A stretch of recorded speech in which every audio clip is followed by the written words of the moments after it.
In the midst of China's economic downturn, where traditional retail has seen significant challenges, Costco and Sam's Club are not just surviving, they're thriving. Why is this even possible? Let's dive into what make these retailers the exceptions in a challenging market landscape. It is reported that in the first half of 2024, more than 130 supermarket stores in China had been shut down. The list includes both local supermarket brands and international chains like Walmart and Carrefour. Some of these stores have been operating profitably for 2 decades. What is happening here? China's economy is experiencing the most serious slowdown in the last few decades. Their youth unemployment rate has reached a record high of 21.3% earlier in 2024, and the government has since suspended publishing the joblessness data for months for fear of more public anxiety. Naturally, people are spending less. Employed or unemployed, they start cutting unnecessary expenditure and only spend money on stuff essential for life.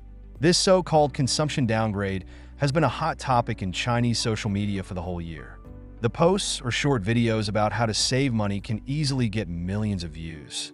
Instead of eating out, people prefer cooking at home or just having some instant noodles. Selling goods close to expiration date for lower prices has become a lucrative business. That's one of the primary reasons why supermarkets are facing difficulty in closing stores. And there is the shift towards online shopping. Chinese consumers are increasingly embracing online shopping for groceries, driven by convenience and competitive pricing. The disruption of traditional retailing by e-commerce is more pronounced in China than in the West.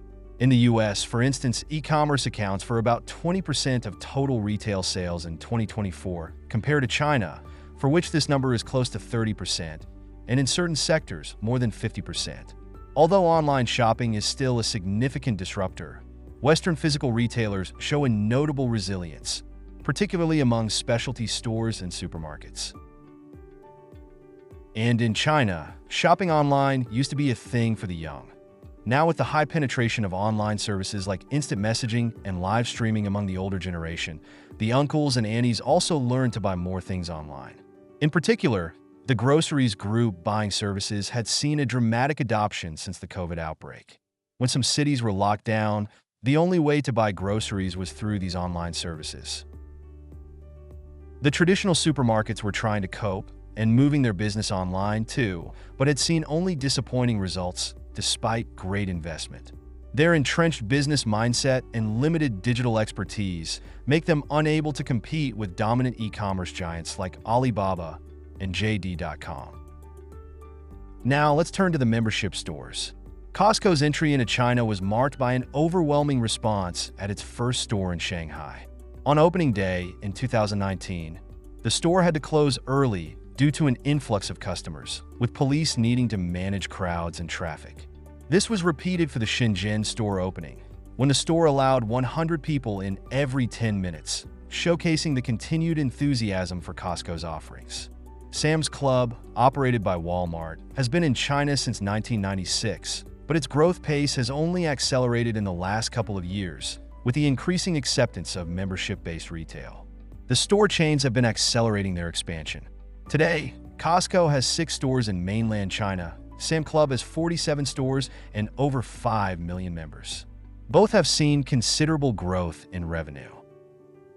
Why can membership stores like Costco and Sam's Clubs be so successful? To understand why these stores are so popular, let's first go back to 2008, when a tainted powdered milk scandal changed the mindset of the entire country. Long story short, a Chinese company, Sanlu, produced powdered milk that was found to contain melamine, a chemical used in producing plastics, and was sickening infants and young children around the country. Some 54,000 children have been found to be suffering from kidney stones, and 4 have died, according to official statistics.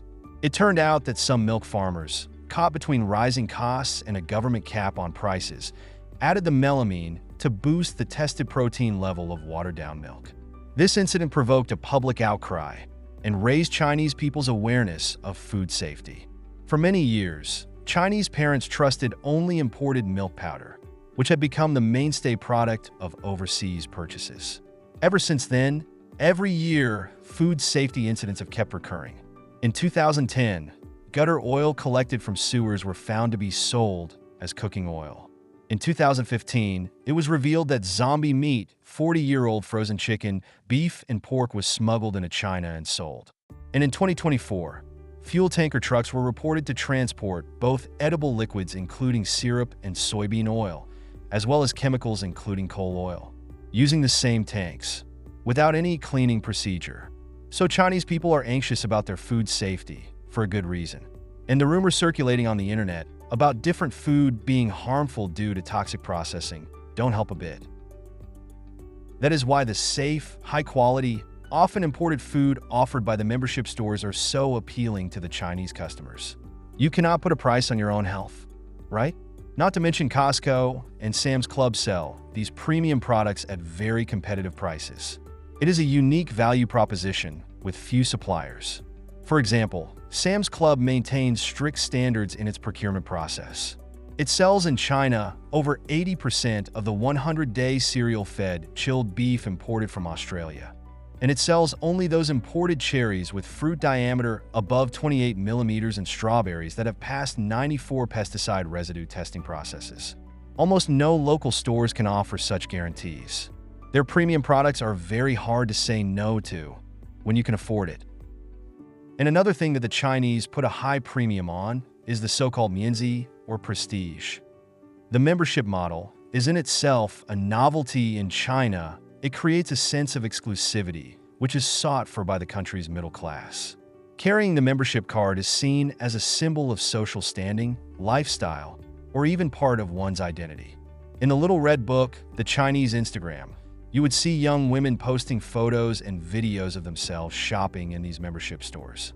Even professional vloggers shoot videos of one day's trip in Sam's Club, giving the store free promotion online. For some, paying for the membership just to show others they are affluent enough to be considered the elite is well worth it. This is no small feat of the store's branding success. Well, these are the primary reasons why the membership stores perform so well in China's economic downturn. Of course, other factors, like effective online marketing, great customer service, are also important. But nothing beats understanding what the customer really needs, and that is the value of insight. And the sure way to gain insight is to think from first principles. Okay, I guess that is all for today's video. If you like to analyze things, please subscribe to our channel and like our video if you find it helpful. Stay tuned.